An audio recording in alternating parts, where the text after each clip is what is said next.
There's a plane! There's a plane. One moment. So, you want to be a geologist, or at least you're thinking about it. I'm Jos, an environmental geologist, and I've worked in the industry for about 2 years, and I'm going to tell you the good and not so good things about working in the industry. And just to preface, this is specifically for the environmental industry for a field geologist position. So I guess we'll start off on a good note and talk about some of the good things about working as a geologist.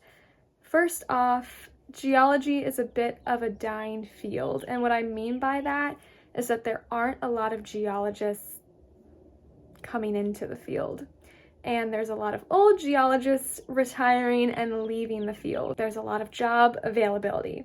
So if you want to be a geologist, you probably won't have a hard time finding a job. It's also easier to get a degree in geology from a financial standpoint. There's a ton of scholarships available to you.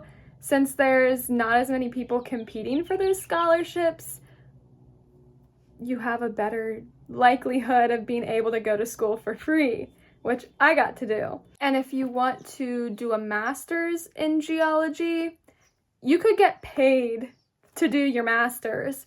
They were trying to get me to stay, but I was like, I gotta get out of the Midwest. On the not so good side is that since geology is a dying field, a lot of colleges are cutting the program entirely, except for, the big oil and gas schools. But environmental geology, sometimes you won't find that at universities anymore, so that's not so good. Number 2, if you love working outside, this is the job for you. In my position, I work probably 75% of the time outside, and then 25% of the time is spent in the office writing reports and doing research. And then the outside time, I could be doing anything from doing soil sampling, water sampling, air sampling, operation maintenance of our remediation systems, drilling. It's a lot of different things. And then the not so good thing about working outside is probably the obvious thing, which are the elements. You're not going to be working outside all the time when it's 75 degrees and beautiful. You could be working in snow or torrential downpour rain, -5 degrees or 120 degrees, which I work a lot in because I work in the desert. And I had a near-death experience last summer working in the field. It was probably 115 degrees. I almost went into heat stroke, and it was a very, very scary, disorienting experience. But yeah, when you work outside, Mother Nature is what you will have to deal with, and she can be very harsh sometimes. Number 3, which is my personal favorite thing, is being able to travel for work. My company pays for hotels, food, all of my expenses, which is amazing. So if you don't have to pay rent back home, your living expenses are completely covered.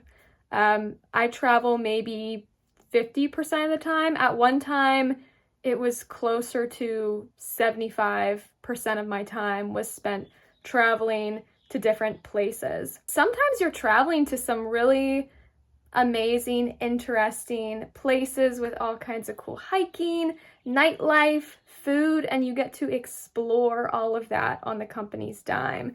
Then other times you might be in a not so interesting location with not much food other than the McDonald's or Taco Bell down the road, and you're kind of just sitting in your hotel room with not much to do.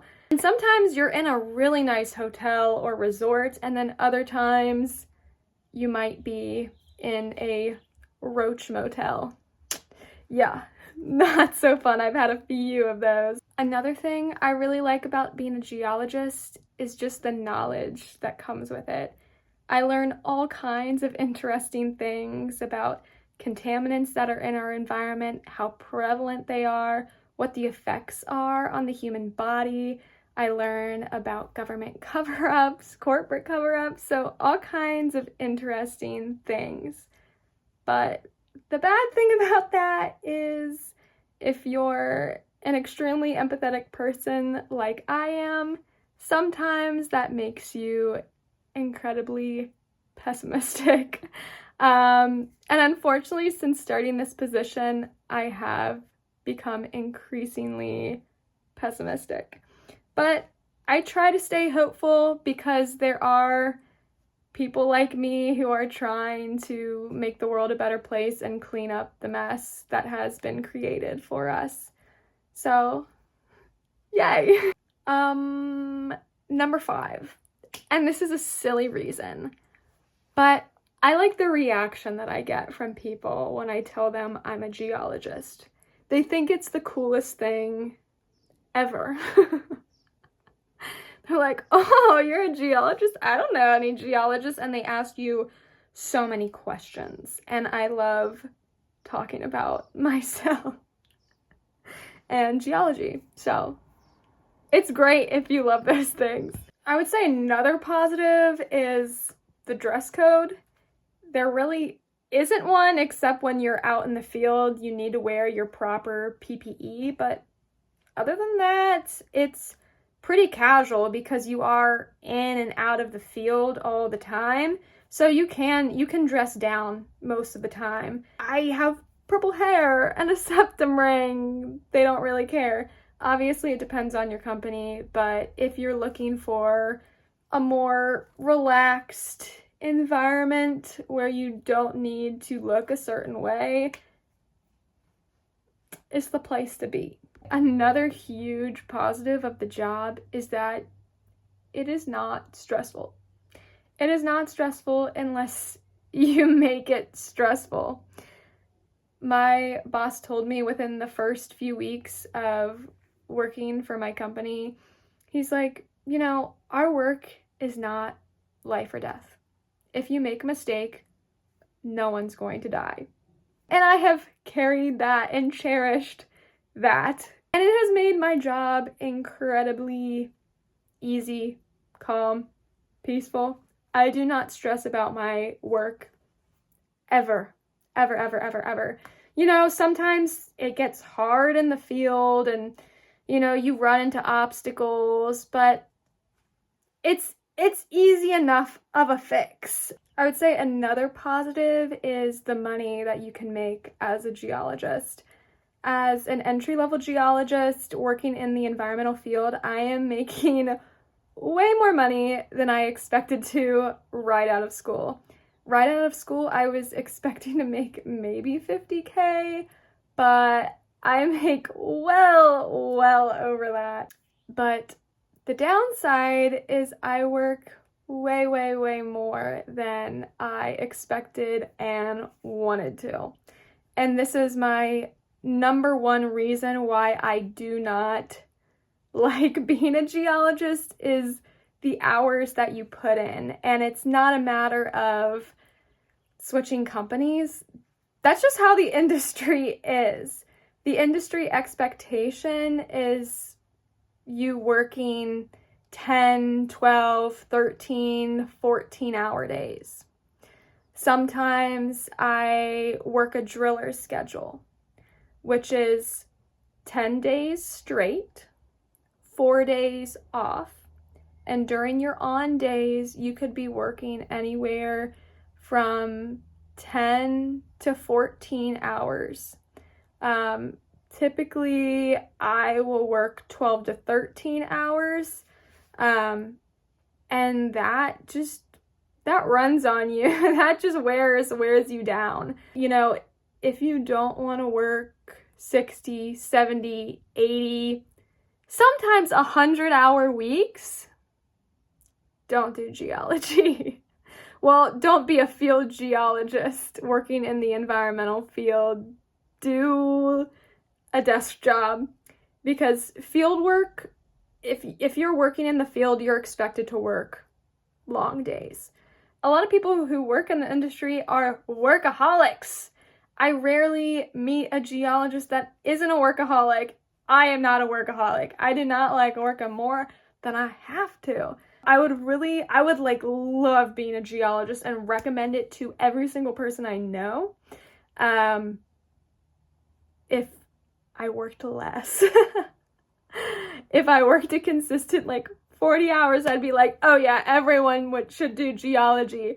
But really, the long hours takes a special type of person, and that is not me. But I'm still here, and I'm still doing okay. Yeah. Another thing about being in the field is so many geologists that I have met, they do not take lunch breaks. They just don't take lunch breaks. They don't eat at all during their 13-hour shift. And I'm like, y'all are crazy. Absolutely not. I demand that we take lunch breaks because I need to eat. I will be cranky. The standard is that you don't really get a lunch break unless you advocate for a lunch break. So, you gotta be assertive in this field. I am not really an assertive person, so I had to learn how to be more assertive and confident.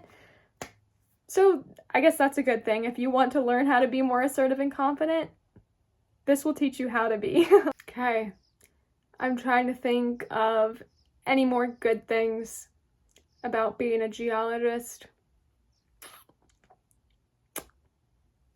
But I think that's it. Bathroom breaks. I was shooketh when I realized that we don't really get bathroom breaks. It really depends on the project, but sometimes your project manager or whoever doesn't think about the bathroom situation, so they don't arrange access to a bathroom. So you quite literally cannot use the bathroom. Whack. Another thing that I do not like about the industry is that it is standard to make salary, meaning the company is not paying you for all of those extra hours. I luckily make salary plus overtime. So I am getting paid for all of those extra hours that I work. And it really depends on your company, because some geologists I have met, they are straight hourly, but then some are just salary. And so many are just salary, and it's so common, and it makes me so angry because that is not fair. Don't ever work for a company that is not paying you for the extra time that you're putting in, because you're working for free. And this job, it's basically all overtime, so you're not getting paid fairly. We don't work for free, okay? Another not so good thing about specifically being an environmental geologist is we work with contamination. That's the whole entire job, is working with contamination. And sometimes the sites that you're working on, not a big deal, there's not a lot of contamination, but then other sites, they're hot, is what we call it in the industry. They are hot. You will be, what's the word? God, why couldn't I think of the word exposed? Oh my God. If you're working on contaminated sites, you will be exposed to that contaminant on different levels depending on how much PPE you are wearing. You should learn as much about the contaminant that you are working with as possible and what its effects are to the human body, because then you can protect yourself. Your company will not do this for you. They are not going to tell you all of the effects of the contaminant. They are just going to tell you, there's this contaminant, we need you to go there and do this thing. And it's better for the company to not tell you these things. They don't want to pay for all of the extra PPE unless it's required. They don't want to make it required because that requires extra training. So that's totally all on you to be well informed with the contaminants that you are working with and demand proper PPE. And, you know, if you ask for the PPE, most likely your company is going to provide it for you. It really depends on the contaminant that you're working with. Sometimes companies are a little bit too relaxed about the seriousness of the contaminant that their workers, that their employees are working with. They're like, nah, it's okay. You don't need a respirator. You'll be fine. Even though it's definitely better to wear a respirator. Like, it's not going to kill you instantly, but after working 10, 20 years with that contaminant in the field, like, you're probably going to get cancer. So, don't trust what your company says. Do the research yourself. Another good-ish, bad-ish thing about being a geologist is the type of work we do.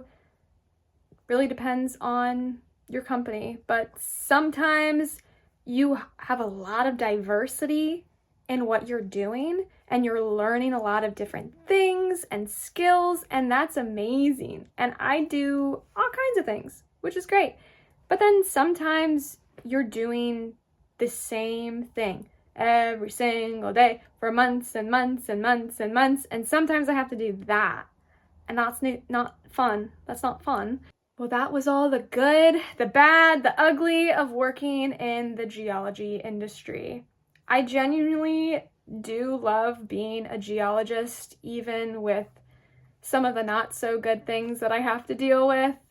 I would recommend it to most people, but it depends on your personality and what your hobbies are. I'm a super outdoorsy person that loves working outside, so it really is a great job for me. The only thing that I don't like are the long hours. That's really the only thing that I don't like. But I'm getting compensated for it, so I can't complain. So if you have any questions, concerns, please leave them down in the comments section and I will try to respond. And like and subscribe for more geology content. I'll catch you next time.